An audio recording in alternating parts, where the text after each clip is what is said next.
Tarih 1303.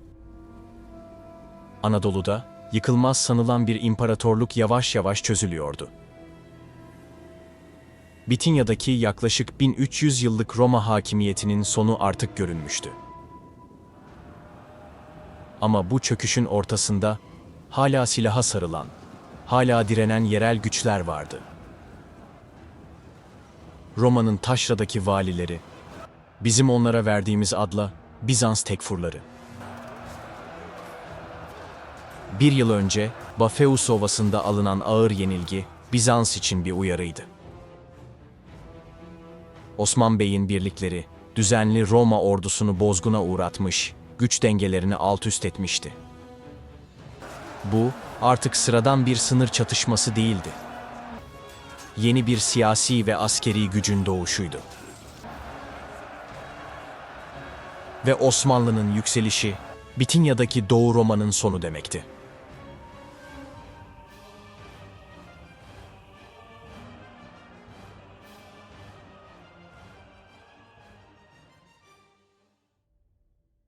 Tekfurlar içinse mesele sadece toprak değildi. Bu doğrudan bir varoluş mücadelesiydi. Ve bu kez tek bir kale, tek bir ordu yeterli olmayacaktı. 4 ayrı kale, 4 ayrı tekfur ama tek bir düşman.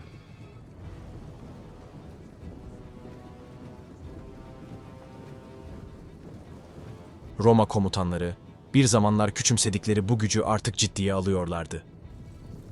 Bu defa sadece paralı askerlerle değil, tam teşkilatlı düzenli bir orduyla savaş meydanına çıkmaya karar verdiler.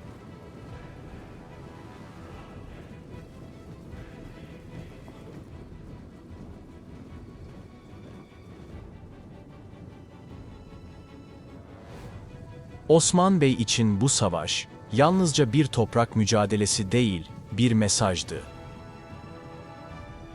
Artık herkes Osmanlı'nın yükselen gücünü tanımak zorundaydı. Yıllarca küçük çatışmalarla büyüyen bu beylik, şimdi ilk büyük meydan savaşına hazırlanıyordu. Ve karşısında 4 kaleden toplanmış birleşik bir Roma ordusu vardı.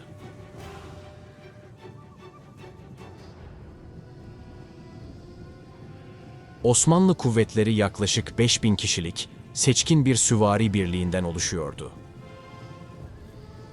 Hız ve manevra kabiliyetine dayalı bu ordu, savaş alanında akıp giden bir gölge gibiydi. Hafif süvariler, atlı okçular, ciritçiler, Türkler için en uygun alan, savaşın ta kendisiydi. Roma ordusuysa geleneksel düzende sahadaydı. Ağır zırhlı piyadeler, uzun mızraklı birlikler, kalkan duvarları, savunma üzerine kurulmuş bir sistem. Onların da sayısı yaklaşık 5000 olarak tahmin ediliyor. İki farklı savaş anlayışı, iki farklı dünya. Ve şimdi bu iki dünya, Dimbos Ovası'nda çarpışmak üzereydi. 1303 yılı, Bitinya'nın Dimbos Ovası. Yaz güneşi tepede, toz bulutları ufku kaplamıştı. Osmanlı ve Bizans orduları geniş düzlükte karşı karşıya dizilmişti.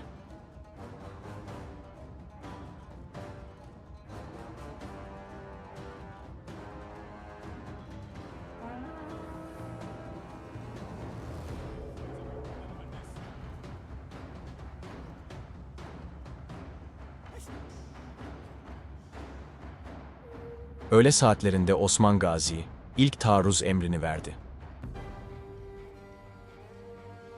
Osmanlı süvarileri 4 nala ileri atıldı. Hedef, Bizans ön hatlarını ok atışları ve ani manevralarla çözmekti. Osmanlı ordusunun temelini Alp geleneğinden gelen savaşçılar oluşturuyordu. Alp, yalnızca bir savaşçı değil, aynı zamanda inanç sahibi bir öncüydü. Osman Gazi'nin askerleri kendilerini hem fetih hem de Gaza davasının neferleri olarak görüyordu. Bu yüzden yalnızca düşmanı alt etmek için değil, bir inancı ve yaşam biçimini yaymak için savaşmaya inanmışlardı.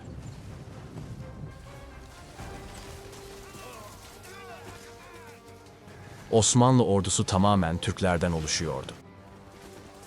Aynı dili konuşan, aynı kültürü paylaşan bu insanlar, savaş alanında birbirlerini kolayca anlayarak koordinasyonu sağlayabiliyordu.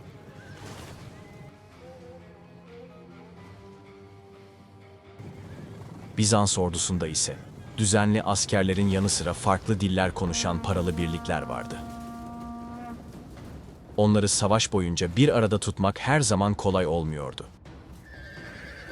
Osmanlı atlı okçuları açık arazide hızlarını avantaja çeviriyor, atlarının dört ayağı yerden kesildiği anda oklarını bırakıyordu.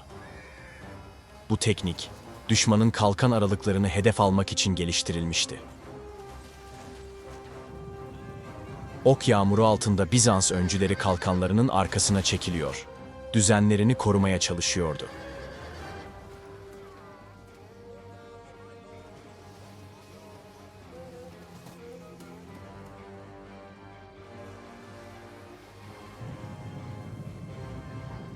Osmanlı atlılarının ilk dalgaları Bizans hattında küçük gedikler açtıktan sonra Osman Gazi ikinci hücum emrini verdi. Osmanlı süvarileri şimdi daha da yakına sokularak eğri kılıçlarıyla kalkan duvarına saldırdı.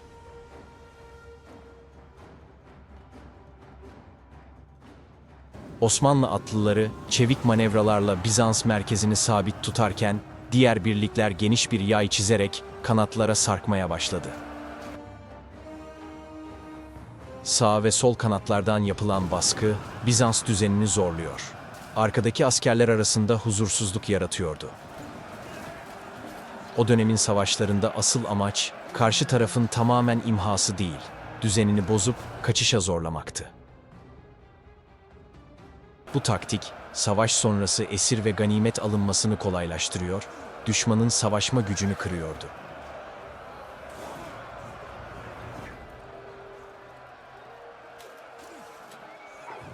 Kanatlardan merkeze doğru yayılan Osmanlı baskısı Bizans düzenini tamamen kırdı. Önce bir bölük geri çekildi, ardından panik büyüdü. Kalkanlar yere düştü, mızraklar bırakıldı. Toz ve çığlıklar arasında Bizans askerleri düzensiz şekilde kaçışıyordu. Dimbos Ovası artık bir savaş meydanı değil, bir kaçış yoluna dönüşmüştü. Osmanlı süvarileri kaçanları takip ederek zaferi kesinleştirdi. Takip sırasında Osman Gazi'nin yeğeni Aydoğdu, bir Bizans pususunda hayatını kaybetti. Bu kayıp Osmanlı tarafında bir gölge bıraktı. Osman Gazi, Bizans güçlerini Ulubat'a kadar izledi. Burada yapılan pazarlık sonucunda Ulubat Tekfuru, Kestel Tekfuru'nu teslim etmeyi kabul etti. Karşılığında Osmanlıların bu topraklara tekrar saldırmaması şart koşuldu. Osman Gazi teklifi kabul etti. Ama artık mesaj açıktı. Bu topraklarda yeni bir güç yükseliyordu. Dimbos Savaşı, Osmanlıların Bitinya'daki en önemli zaferlerinden biri olarak tarihe geçti. Bu zaferle birlikte Osman Gazi, küçük bir beylikten bir devlet kurucusuna dönüştü. Dimbos'tan sonra, Osmanlılar artık yalnızca bir sınır boyu topluluğu değil, düzenli ve güçlü bir devlet düzeni kurma yolunda büyük bir adım atmıştı.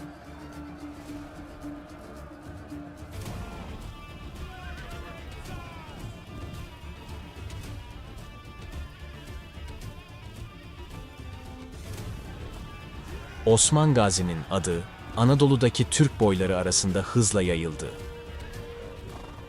Binlerce insan, gaza yapmak ve bu yeni yükselen devletin bir parçası olmak için onun sancağı altına girdi. Dimbos'ta Osmanlılar yalnızca bir savaş kazanmadı. Bu zafer, Osmanlıları tarihin en büyük devletlerinden birine taşıyan uzun yolculuğun ilk işareti oldu. Yaklaşık 150 yıl sonra, o gün Dimbos Ovası'nda at sürenlerin torunları, dünyanın en güçlü imparatorluklarından birinin sancaklarını 3 kıtada dalgalandıracaktı. Ve bu yolculuk, burada, Dimbos'ta başlamıştı.